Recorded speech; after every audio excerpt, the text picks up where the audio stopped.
Rolling Stone called it the most honest music documentary they've seen in years.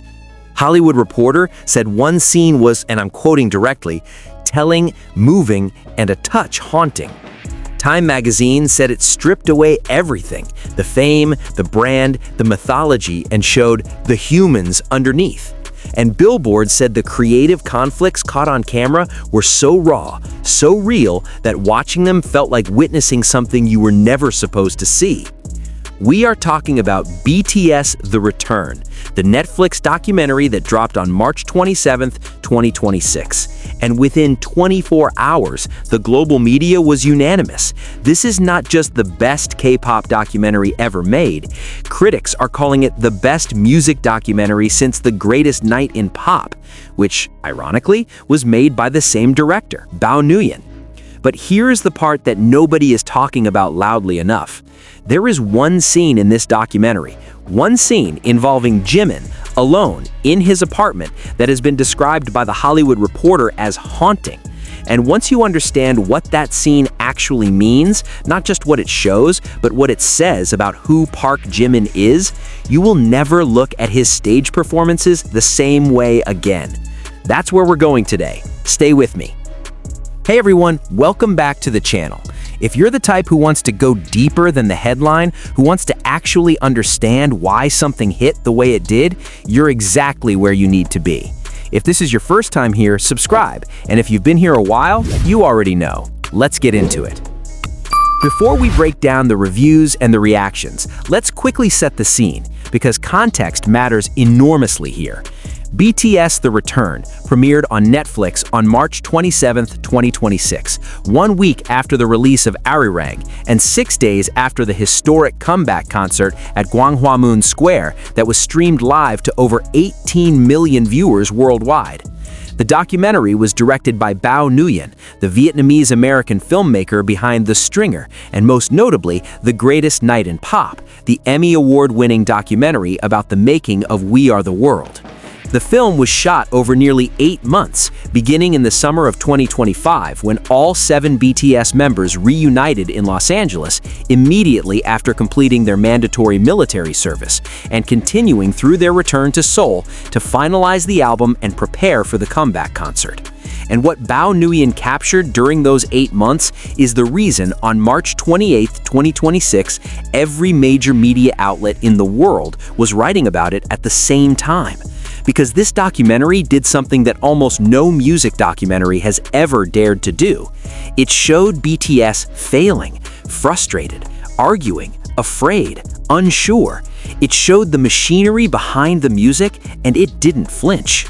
Let's start with what Rolling Stone found when they watched it.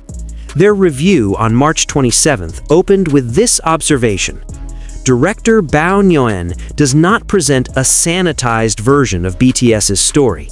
Instead, viewers get access to meetings with management where the members' artistry doesn't always align with the business model's bottom line. Let that sink in for a second. A Netflix documentary produced with the full cooperation of HYB, BTS's own label, left in the scenes where the artists and the corporation disagree, openly, on camera. In one meeting, Suga looks directly at a big hit executive and says plainly that there is too much English in the songs already, that he wants more Korean. RM backs him up immediately. There's a level of authenticity we need to have here. But the executive pushes back. She tells them they need global appeal, that the business demands it. And the camera just stays there. No cut, no music swelling in the background, no editorial framing to tell you who to agree with, just 7 men and a corporation navigating the tension between who they are and what the market wants them to be. Rolling Stone called these scenes politely adversarial and said that leaving them in the documentary was a credit to everyone involved, because they raise a question that the film doesn't answer for you. What if BTS had gone in a different direction? What if they had chosen differently? And here's where the Jimin thread begins, because he is the one who articulates the emotional cost of all of this pressure most clearly. Over a Korean dinner at their rented house in Los Angeles, the members are visibly exhausted. J-Hope says he just wants to have fun making music, but feels like they're operating like a factory. V says the album is supposed to feel different, but it doesn't feel different yet. And then Jimin speaks.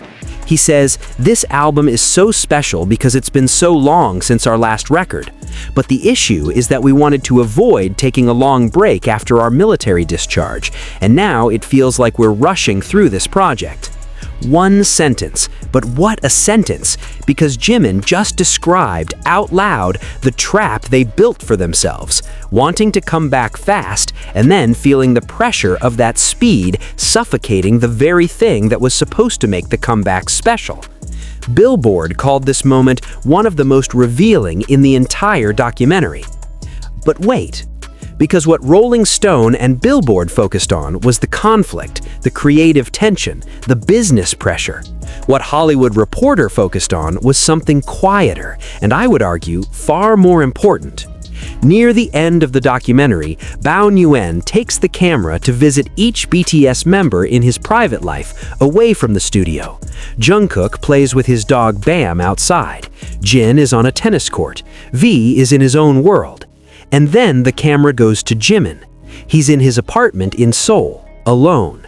He's cooking dinner, he's washing dishes, and Rolling Stone noted with specificity that he scrubs his plates until they literally squeak with cleanliness. He points proudly to a dish towel his mother gave him. He's watching a documentary about Korean archaeologists on his television while he eats. He says quietly, "I like it when I don't have anything to do and don't have to work out. I wasn't always an introvert, but as I got older, it just happened. I could sit here for 10 hours alone." And then he starts talking about the isolation that comes with fame, about how he's found himself spending more and more time alone. He says he's living his dream. He insists on that, but there's an acknowledgement underneath his words that the dream and the solitude have become inseparable.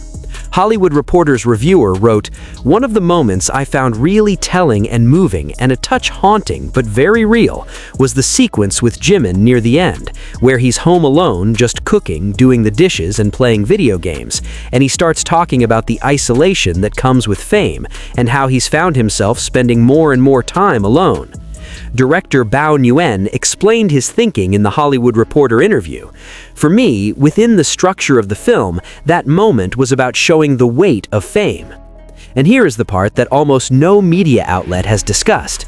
Bao Nguyen placed Jimin's scene intentionally right next to a moment where Jungkook says he sometimes wishes he was just a singer instead of a massive global pop star. Two members, two different ways of expressing the same feeling, and Nguyen put them side by side, not to depress you, but to make you understand something real, that the weight of being BTS is not equally distributed between the stage and the private life. The stage gets all the light, the apartment gets the quiet. And Jimin, who, on stage, Rolling Stone literally describes as a menace in the best possible ways, is in private a man who washes his dishes until they squeak and watches archaeology shows while eating takeout alone. That contrast, that is what makes this documentary one of the great music films of the decade. Now let me take you into something that the general public may have read, but didn't fully process. And this is the part that completely reframes how you understand Arirang as an album. In the documentary, there is a scene where BTS has hit a wall. They have most of the album, but they're missing something. RM, in an extraordinary moment of honesty, says, "I don't have any real sense of what this album's supposed to be." The leader of the biggest band in the world, in the middle of making their most anticipated album in years, saying out loud that he doesn't know what it's supposed to be. That's the moment the label steps in. Big Hit Music's executive creative director, Bo Young Lee, brings poster boards and sticky notes to their LA home and tells them a story. The true story of 7 young Korean men who traveled to Howard University in 1896, where they met a music producer and ethnologist named Alice C. Fletcher. And together, those 7 men made the first ever Korean language recording in the United States. That recording was Arirang, the centuries-old Korean folk song that now forms the spine of the album. Lee tells the members that the folk song may connect to the longing BTS felt while away from music and fans. That these 7 men in 1896, far from home, singing Arirang in a foreign country, might mirror the journey of 7 men in 2025, returning to music after years apart. Billboard recounted what happened next. The members argue about how much of the original Arirang recording to use in Body to Body. J-Hope loves the subtle integration. V and RM worry it's too on the nose. Then, HYBE chairman Bang Si-hyuk steps in with a vision. Imagine sold-out stadiums around the world singing Arirang in Korean.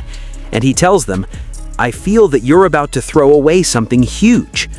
And Jimin, in the middle of all this debate, says something that perfectly captures where he is. "It's not that I don't like the song, it's a good track. I'm a little afraid. No, very afraid." Of what? Of the scale of it, of what it means, of whether they are worthy of what they are about to claim as their identity. That fear, acknowledged out loud, is the most human thing in the entire documentary, and it makes you understand why, when the album dropped and Arirang played in stadiums, videos went viral of Korean people crying, because BTS was afraid of this too, and they did it anyway. Now we've arrived at the part of this story that is the most important. Because on March 28, 2026, the day after the documentary dropped, there was a specific kind of conversation happening online that I want you to pay attention to. It wasn't just ARMY reactions, it wasn't just K-pop accounts.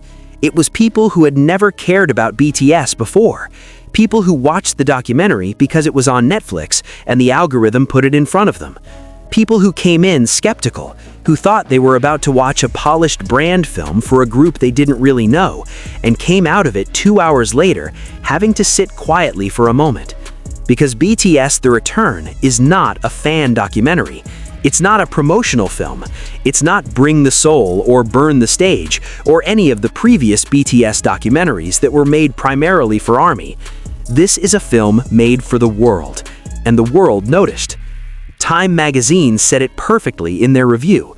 BTS The Comeback, Live, went huge in its attempt to bring in eyeballs.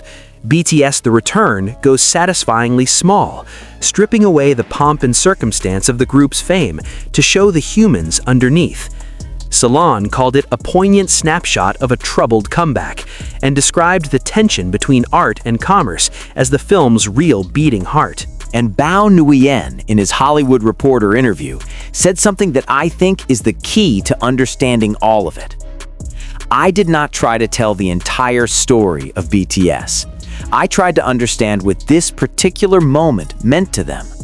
What I kept seeing was a brotherhood formed through creativity and proximity, through living together, working together, growing up together, and carrying an enormous weight together. They are holding something that I do not think any one person could fully fathom or carry alone. But as OT7, they are able to face it." And that is what this documentary is really about. Not the comeback, not the album, not the records broken or the stadiums filled. It's about 7 people who chose to keep carrying something heavy together. And of all the scenes in the film, the one that stays with you the longest is Jimin, alone in his apartment, washing his dishes until they squeak, watching archaeologists on television, saying quietly that he could sit alone for 10 hours and be fine. The man who made the world call him a fairy at Pier 17. The man who, the night before, the entire world was shouting at from a frozen rooftop in Manhattan. Alone, cooking dinner, missing nothing, wanting nothing more than this quiet. The Hollywood Reporter called it haunting. I call it the most honest 3 minutes of footage BTS has ever allowed the public to see. So after everything, the reviews, the scenes, the revelations, I want to ask you something directly. Did this documentary change the way you see BTS? Or more specifically, did it change the way you see Jimin? Because for me, watching someone be that honest about loneliness, about fear, about the gap between who you are on stage and who you are when the camera is supposed to be off, that takes a different kind of courage than performing in front of 260,000 people.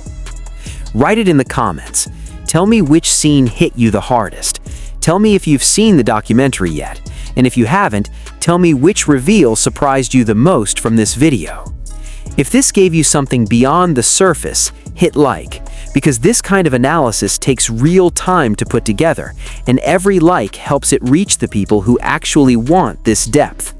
And subscribe if you haven't yet, because the Arirang era is just getting started, and there is so much more to unpack from everything BTS is giving us right now. See you in the next one. Take care of yourselves. And if you haven't watched BTS The Return yet, go, right now. Clear your evening. You won't regret it.